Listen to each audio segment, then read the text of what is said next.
but to hear and experience a history-making moment, not just in Dallas, not just in Texas, but throughout the United States of America. He needs no introduction. You've seen him all over. My 5-year-old niece even exclaims at his name during commercials. He has served the city of El Paso, Texas faithfully. He is committed, he is compassionate, he is courageous. He is our Democratic Party nominee for the 2018 U.S. Senate race. Let's put our hands together for Beto.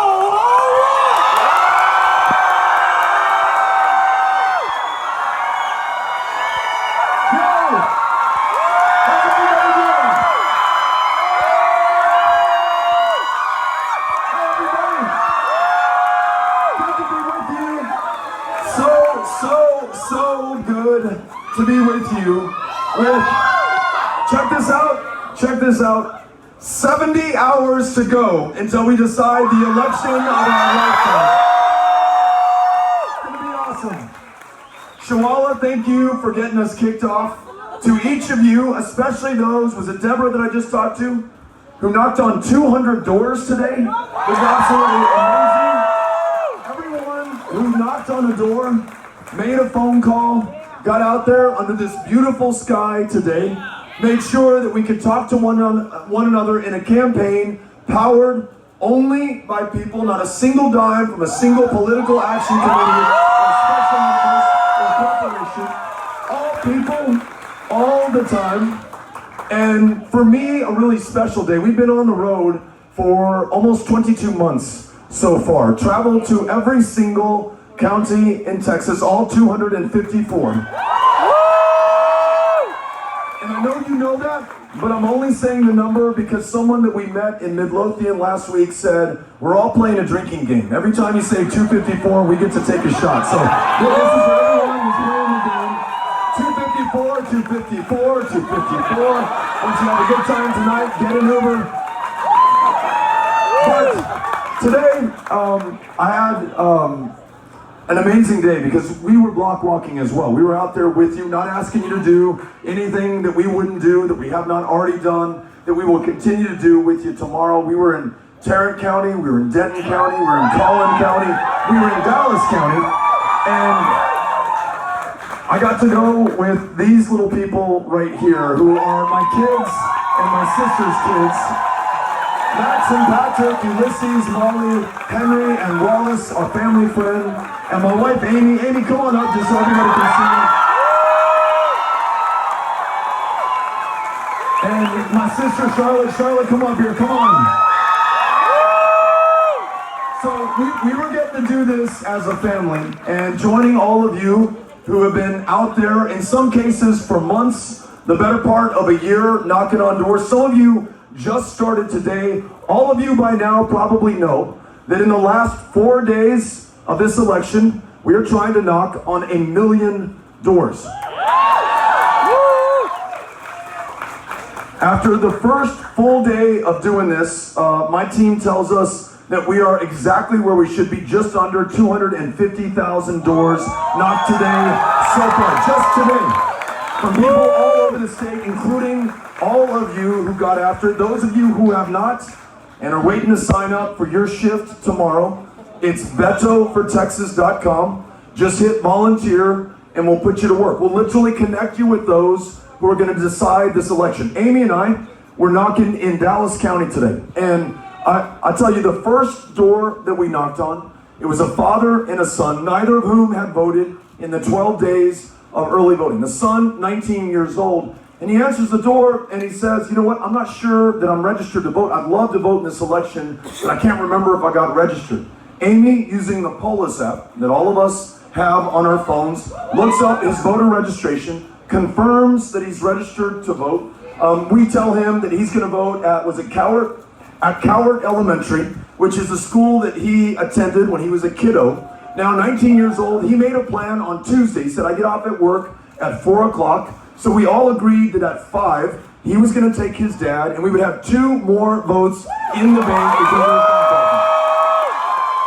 This can very well be the closest Senate election ever decided in the state of Texas. It may very well come down to 2 votes or 200 votes or however many voters that you talk to today. And the beautiful thing about this is everywhere we go, in every single county in Texas, folks are coming up to us and they're telling us, I'm 18 years old, I'm 19 years old, I'm 20 years old, just got registered. This will be the first election in my lifetime. Young people are voting in 2018 at a rate 500% greater than 2013. 500%. It's nuts. And so, this idea that young people are going to be the leaders of the future is nuts. Because young people are the leaders of right now. On any given issue that matters, they are at the forefront of the fight. Gun violence, they're not waiting on thoughts and prayers. They tell me 30,000 people are killed in this country every year through gun violence. No other developed country on the planet even comes close. They ask the toughest, no BS questions of people like me who want to possess positions of public trust to hold us accountable. And they said, look, either we are evil, there's something wrong with us, this is just an act of nature or God to which we must submit. There's a human solution to a human caused problem. And because of the young people, the state of Texas is going to lead on universal background checks for every single person, making sure that we save more lives and that we lead on a conversation that perhaps this state, with its incredibly proud, long heritage of responsible gun ownership, can understand better than any other. It's like healthcare. Tell me a state that better understands the consequences of not being able to see a doctor or afford your prescriptions or take your kiddo to the therapist. More than 4 million of our fellow Texans are uninsured. We're in fact the least insured state in the United States of America. We met a young man in Laredo, Texas, 29 years old, comes up to me and said, I heard you talk about healthcare, and it resonates for me because I've seen a doctor once in my life. Doctor who told me that I have diabetes, have glaucoma, that I'll be dead before I'm the age of 40. And what we know is that this guy in the wealthiest, the most powerful country in the world, in the year 2018, who cannot afford insulin to keep himself well, as he gets closer to death, he'll be taking himself to the emergency room. The outcomes will not be as good as they would have if he'd be able to go there now. And the cost is going to be exponentially greater. And beyond all of that, all of us will lose out on everything that he was going to be able to do in his life. That education that he's no longer well enough to finish, that job that he cannot work, those taxes that he cannot pay, that burden that he will not be able to shoulder. It'll rest a little bit heavier on the rest of us. That punk rock band that he will not be able to start, to tour the country, put out his records, and improve our quality of life. Whatever his genius is, whatever he was intended to do, he will not be on this planet in order to do it. It's unconscionable. It's immoral. We all know that. We want to be a just people. It's not a Republican Party or Democratic Party thing. It's just a human being thing, right? And when we see each other as human beings, when we're good to one another, when we do right by and for one another, there is no stopping us. And when you learn how expensive it is to persist, to continue with the status quo, you also understand that we have the most fiscally responsible position possible. The number one provider of mental health care services in the state of Texas today is the county jail system in the state of Texas today. Not uncommon for us to meet people in every single part of Texas who share with us that they have a brother, a daughter, a son who gets arrested on purpose. It is the only way that their schizophrenia, their bipolar disorder, their depression can be treated. How bad would things have to be for you to want to be arrested on purpose so that there was one place you could go by law to be clothed, to be fed, to be housed, to be prescribed the psychotropic medications that will keep you alive and literally make life bearable for you? It costs us $400 a night to keep someone locked up. If we provided guaranteed high quality health care for everyone, it would be $14.50 a day for outpatient mental health care services. That's why I think Texas I know Texas because I've listened to Texas on this one. It's going to be the state, and they will not see it coming from us, right? They don't expect this from us. It's going to be the state that will lead on guaranteed, high-quality, universal health care for every child, for every woman, for every man, in every single community, regardless of circumstance, fortune, or fate. We're going to make sure all of us are well enough to live to our full potential. And yes, that's going to mean primary health care, specialty health care. It's going to mean mental health care, and also it's going to mean that every single woman makes her own decisions about her own body and has access to the family to see it through.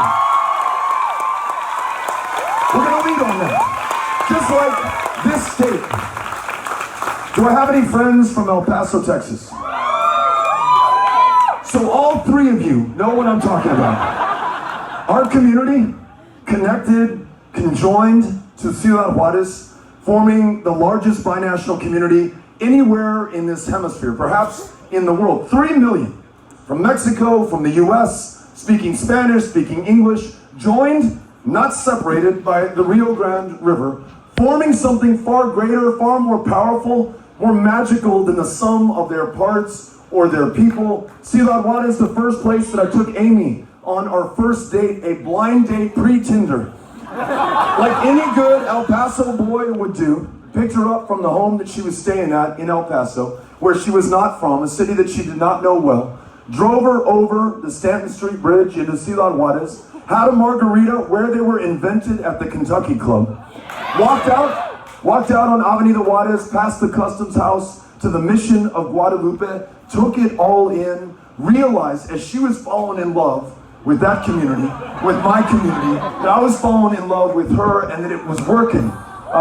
This idea that we are not defined by our differences, by our divisions, that there's something so profound and powerful when we come together, when we connect.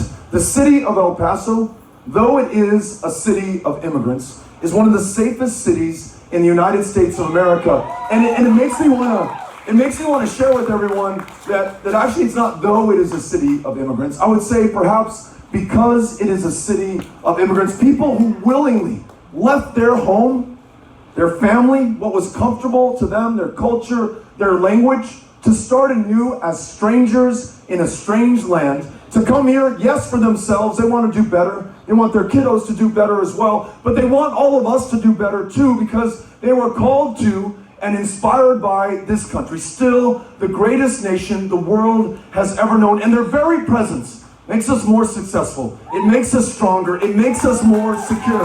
So on immigration, we know, we live this story better than anyone else from any other state. And that's why we can stand up together. Again, not divided by party or geography or any other difference. It doesn't matter in this year where this country needs us to come together.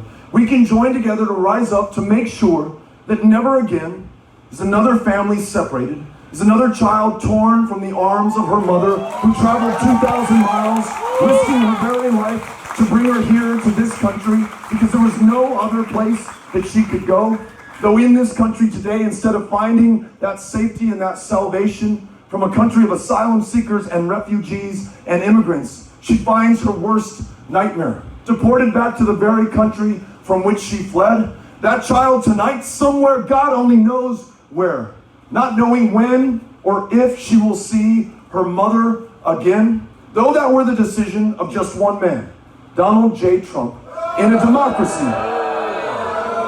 In a democracy where the people are the government and the government is the people, every day that this persists, it is on every single one of us. And so I think it's our opportunity, our choice, our chance to stand up and say, never again will we allow this to happen. We will reunite every child since separated, bringing their families here if necessary, if there is no other place for that child to find safety. And on this issue that we know so well, we will rewrite this country's immigration laws in our own image. We will reflect who we are, our families, our communities, our experiences, what we know to be true and what we know to be good, without apology, nothing to be defensive for. No walls need to be built here in this country. We can ensure that our laws reflect our values, like making sure that every single dreamer, more than 1 million strong in this country, never fear deportation because we make them citizens here in their home country, where they are just as American as anybody else. Let's now reflect that in the laws that we pass.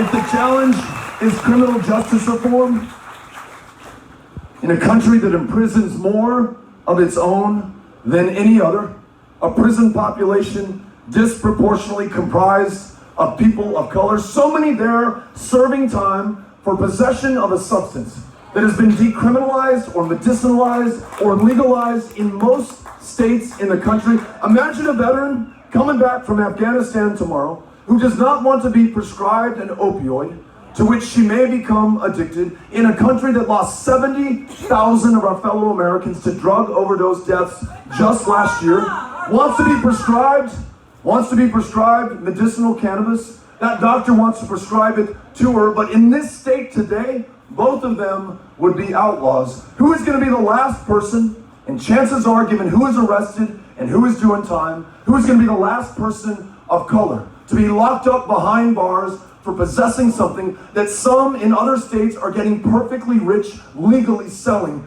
to our fellow Americans? Who's going to be the last person who, after they are released, has to check a box on an employment application form saying that they have that conviction, making it less likely that they get hired? Who's going to be the last person now denied a Pell Grant, the opportunity to better themselves through higher education so that they can do better for themselves, their family, their community, their country?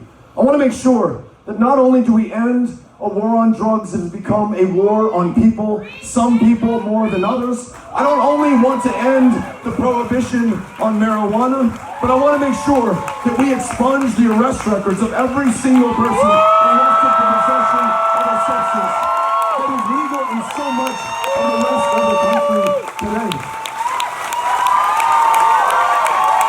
Whether it is any of these challenges or meeting the existential threat that this generation and every generation that follows them faces right now, we know because the scientists, we will still listen to the scientists, and God bless people who are willing to march for science 300 years after the Enlightenment.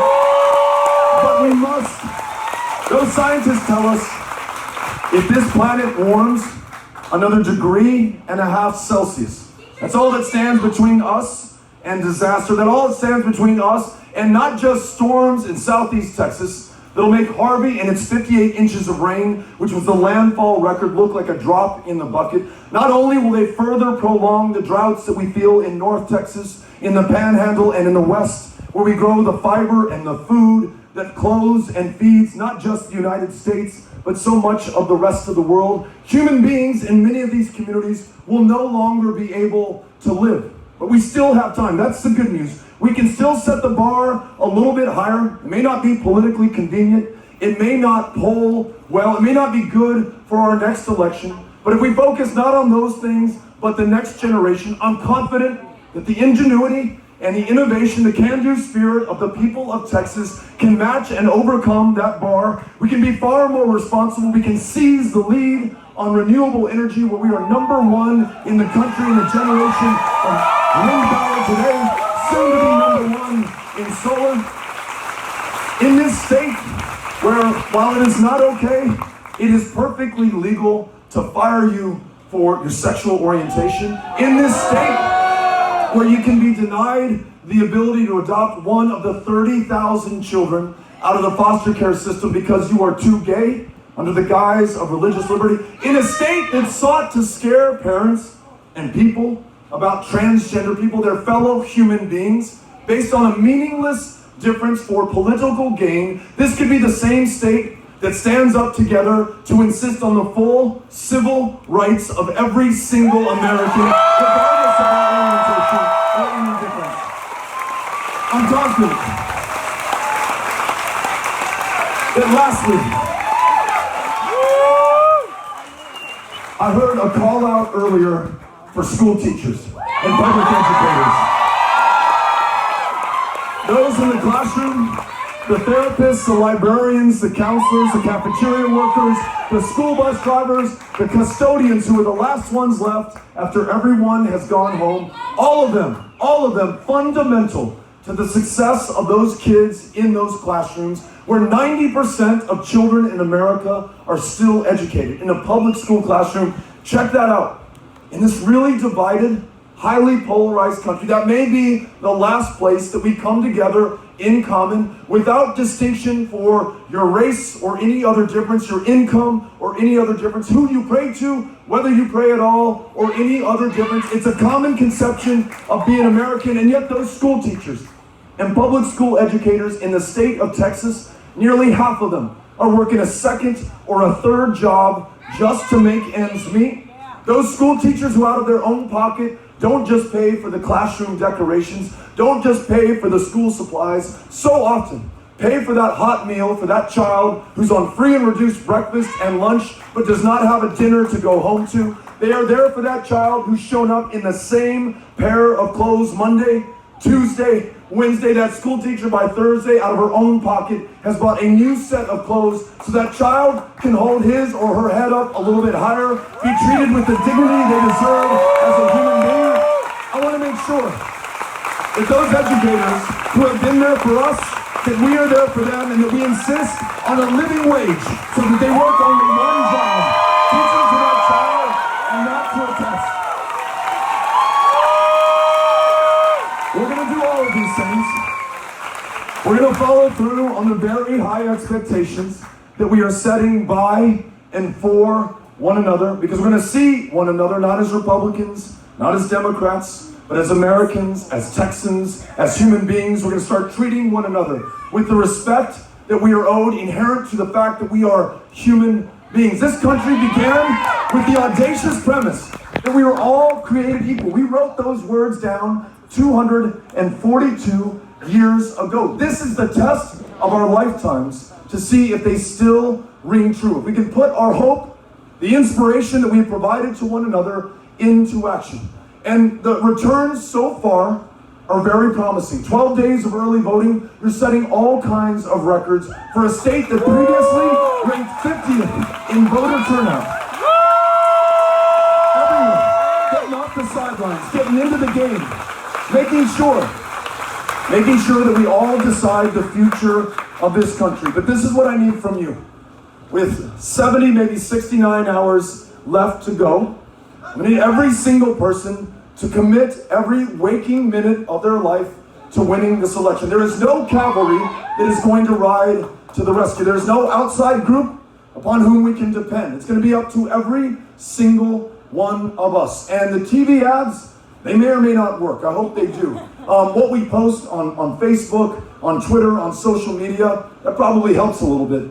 Nothing is as powerful or as transcendent as one human being talking to and listening to another. And in this very divided moment, in this very digital age, where we can safely follow the opinions of others who come to the same conclusions that we do, nothing is as shocking as having that knock on your door, someone that you've never met before, inviting you into this, the election of our lifetimes. They may not remember the TV ad, they may not hear the radio spot, they will never forget that you took some time out of your life and your day, and that you spent it with them.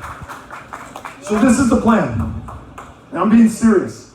If you can take Monday off of work, if you can skip your classes on that day, I promise you can make it up later.